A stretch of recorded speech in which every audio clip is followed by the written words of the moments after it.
सबसे पहले तो मैं जो ये एक शांतिपूर्ण रैली है, इसके लिए रामाराम जी का बहुत बहुत धन्यवाद करना चाहूँगा। वास्तव में इन्होंने जो ओजस लाइब्रेरी आई रहती है, आपके कहने से मेरे कहने से नहीं आई है, ये रामाराम जी कहने से आई है। इन्होंने प्रत्येक लाइब्रेरी, आपका भी योगदान है इसमें। आवाज़ सही है?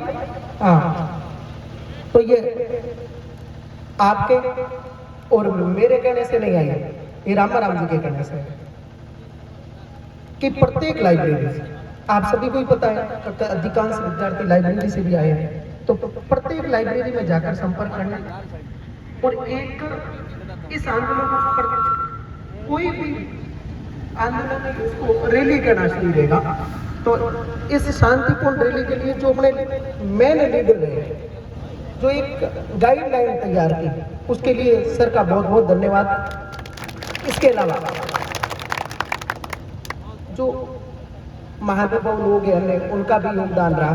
अब बात ये कि विद्यार्थी 3 साल 4 साल एक भर्ती की तैयारी करता है और एन वक्त पे इस जो ये एग्जाम जो रद्द किया गया था, उसका बिल्कुल मैं एक ऐसे कह सकती हूँ कि उस एग्जाम को मैंने महसूस किया कि 9 बजे पेपर का वितरण हो गया, 9 बजे, और 9:20 पर उनसे पेपर वापस खींचा गया। कुछ ऐसे विद्यार्थी थे जो 20-25 क्वेश्चन कर चुके थे, उनकी क्या स्थिति गुजरी होगी देखो। और क्वेश्चन आ रहे हैं, वो 26 का बस करने दो सर प्लीज, और एन वक्त पे पेपर खींचा जाता है और कहा जाता है कि आपको पेपर वापस जमा करना पड़ेगा और इसके बाद आप जा सकते हो। ये स्थिति एक विद्यार्थी के साथ जो 2-2.5 साल से तैयारी कर रहा है, तो अपनी विशेष रूप से मांग क्या है? अपनी मांग ये है कि इस प्रकार के असामाजिक जितने भी तत्व हैं, इनके लिए प्रशासन जो कानून बने हुए हैं, कई कानून उचित भी है लेकिन वो मूल रूप से लागू नहीं होते, और उनके हौसले कितने बुलंद है देखो। कि कैसे मान सकते हो कि ये एक ही पेपर आउट हुआ है? मान सकते हो क्या सारे पेपर आउट हुए? मतलब ये कह सकते हैं कि क्या पता ये बस कितनी बार उदयपुर घूमी होगी, ये क्या पता ये ऐसी बसें कितने और जिलों में घूमी होगी। अभी आपने सभी ने एसआई के इंटरव्यू देखे होंगे, आपने भी देखे, मैंने भी देखे, नहीं सही बात है भाई। वो एक जो इंटेलिजेंट स्टूडेंट होता है, उसके 2 शब्दों से पता चल जाता है कि इसका लेवल क्या है कि नहीं, उसके बोलने के तरीके से पता चल जाता है। और यहाँ तो ये तक नहीं पता, अपन जेलेंस्की, व्लादिमीर पुतिन की बात छोड़ो, देश के राष्ट्रपति तक के ध्यान नहीं।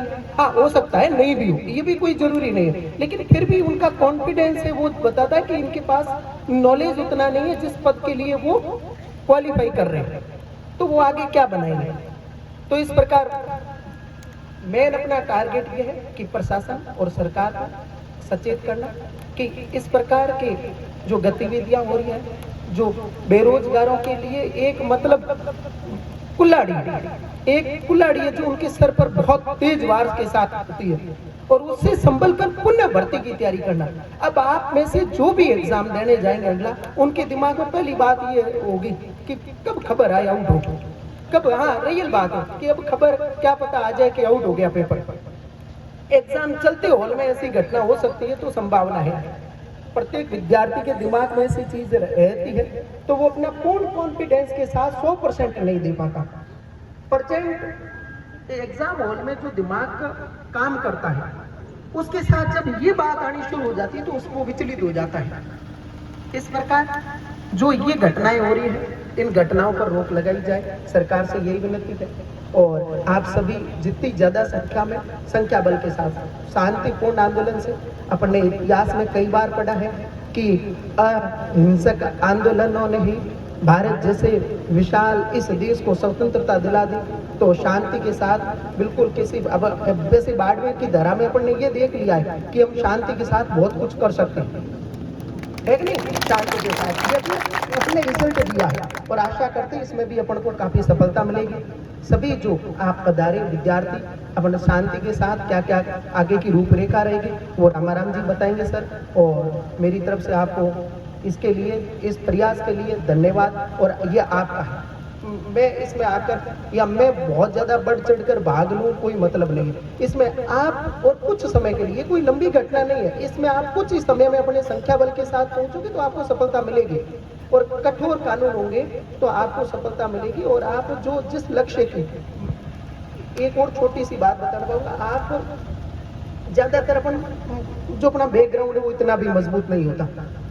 अपने माता पिता किस ढंग से कैसे पैसे कमाकर कैसे अपन तक पहुंचाते वो अपन को पता है। मैं भी एक नॉर्मल फैमिली से मतलब पुटअप करता हूँ, और आप में से अधिकांश करते हैं। कई ऐसी घटना अपन सुनते हैं कि पड़ोस में गए थे, वहां पूरे दिन काम किया और 3,000 रुपये मिले, और वो भी ब्याज में, वो भी ब्याज में। अब वो आपके नौकरी की जो एग्जाम है ये आगे बढ़ गया तो उनकी फिर वो जो आर्थिक स्थिति है वो और दयनीय होती जाती है।